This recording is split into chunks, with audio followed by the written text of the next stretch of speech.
এই যে ব্রাজিলের প্রথম ম্যাচ পড়ছে কিন্তু ফজরের নামাজের সময়, ব্রাজিলের প্রথম ম্যাচ ফজরের নামাজের সময়। সারা বছর ফজরের নামাজে ওঠে না, কিন্তু দেখবেন এই দিন 3:30 থেকে কিন্তু বসে থাকবে, অথবা রাতে ঘুমাবেই না। তা আমার কথা হচ্ছে যে একটা খেলা যদি তোমাকে ফজরের নামাজের আগে জাগ্রত করতে পারে, ল্যাপ কেথা কম্বল সবকিছু থেকে তোমার পিঠটাকে আলাদা করতে পারে, কিন্তু মুয়াজ্জিনের শত শত আজান যদি 364 দিন, 65 দিন, 63 দিন, 62 দিনের এই প্রতিদিনের আজান যদি তোমাকে কি বিছানা থেকে আলাদা করতে না পারে, তাহলে আল্লাহর কাছে জবাবটা কি দিবা ভাই?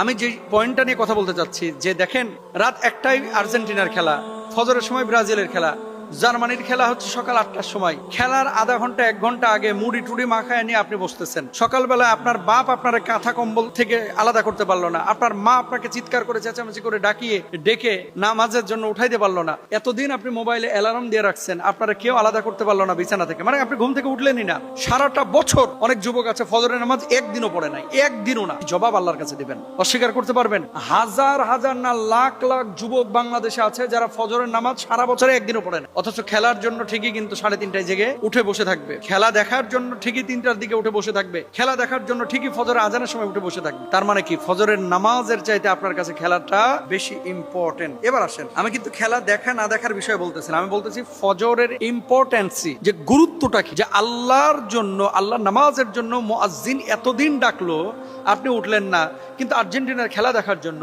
আপনি ব্রাজিলের খেলা দেখার জন্য, জার্মানির খেলা দেখার জন্য আপনি কিন্তু ফজরের সময় ঠিকই উঠে যাচ্ছেন।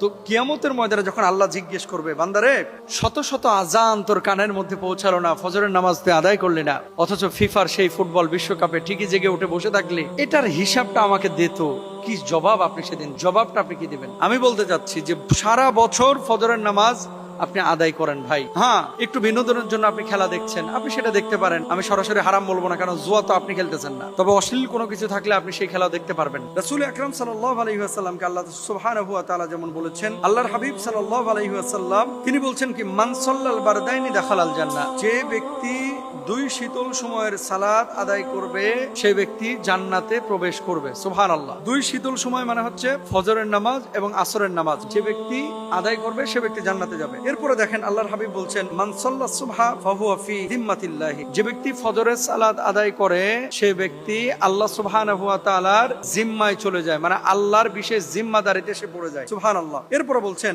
রাকাতুল ফজরি খায়রুম মিনাদ দুনিয়া ওয়া মা ফিহা, ফজরের 2 রাকাত সুন্নাত, অর্থাৎ ফরজ নামাজের আগে যে 2 রাকাত সুন্নাত, এটা দুনিয়া এবং দুনিয়ার মধ্যে যা কিছু আছে তার চাইতে উত্তম। সুবহানাল্লাহ। এরপর আল্লাহর হাবিব সাল্লাল্লাহু আলাইহি ওয়াসাল্লাম আরো বলছেন, ফজরের জামাতে নামাজ পড়ার মহা পুরস্কারটা কি, যে ব্যক্তি ঈশার নামাজ জামাতে আদায় করে সে যেন অর্ধেক রাতে ইবাদত করলো, আর যে ব্যক্তি ফজরের নামাজ জামাতে আদায় করে সে যেন পুরো রাত ইবাদত করলো।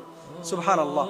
এরপর আল্লাহ সুবহানাহু ওয়া তাআলা বলছেন কি, খেয়াল করেন, আল্লাহ বলছেন, হাফিযু আলাস সালাওয়াতি ওয়াস সালাতিল উসতা, তোমরা সব সালাতের হেফাজত করো, বিশেষ করে মধ্যবর্তী সালাতের। এখন আমার যে মূল পয়েন্টটা সেটা হচ্ছে, আপনি খেলা দেখছেন, আপনি দেখেন যদি হারাম কোনো কিছু সংমিশ্রণ না ঘটে, জুয়া খেলা চলছে মনে করেন আমেরিকায়, মেক্সিকোতে, কানাডায়, আপনি জুয়া খেলতেছেন ব্রাহ্মণবাড়িয়ায়, অনেক যুবকরা আছে এই খেলাকে কেন্দ্র কিন্তু জুয়া খেলে, তো আপনার খেলা চলতেছে মনে করেন বিশ্বকাপ ওখানে, আর আপনি জুয়া খেলতেছেন ঢাকায়। এই ধরনের কোনো বিষয় যদি না হয়, আপনি মানে নিছক আনন্দের জন্য আপনি দেখতে পারেন, কিন্তু যে উৎসাহ উদ্দীপনা, 8 কিলোমিটার পতাকা অনেকে বানাচ্ছেন, তাই না?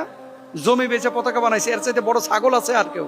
কি জবাব আল্লাহর কাছে দিবে? ইন্নাল মুবাদদিরিনা কানু ইখওয়ানাশ শায়াতিন, এই লোকের মতো পাগল কোন লোক কি দুনিয়ায় আছে যে 8 কিলোমিটার পতাকা, মানে কোথায় দেখলাম, নাটোরে না কোথায় পত্রিকায়, 8 কিলোমিটার পতাকা বানাইছে জমি বেচে। কাকা মেয়ের মনে হয় জার্মানি যাওয়ার শখ জাগছে, যে এম্বাসি থেকে তাকে প্রপোজ করে তারপরে নিয়ে যাবে জার্মানি। এগুলো নিছক অপচয়, এগুলো অপচয়, এগুলোর জন্য হিসাব দেওয়া লাগবে। ওয়ান মালিকি মিন আইনা ইকতাসাবা ওয়া ফিমা আনফাকা, হাদিসে আছে কোন পথে অর্থ উপার্জন করেছে আর এই পয়সাটা খরচ করেছে কোথায়। আল্লাহ যখন কিয়ামতের ময়দানে বলবে যে 8 কিলোমিটার পতাকা বানাইলি, কই মসজিদে 5টা ফ্যান তো দিতে পারতে, এই অপচয়ের হিসাবটা কি? এজন্য কাকাকে বলবো, বা যারা এই কাজগুলো করেছেন, এইসব অপচয় আপনারা কেউ করবেন না। আল্লাহ বুঝদান করুক।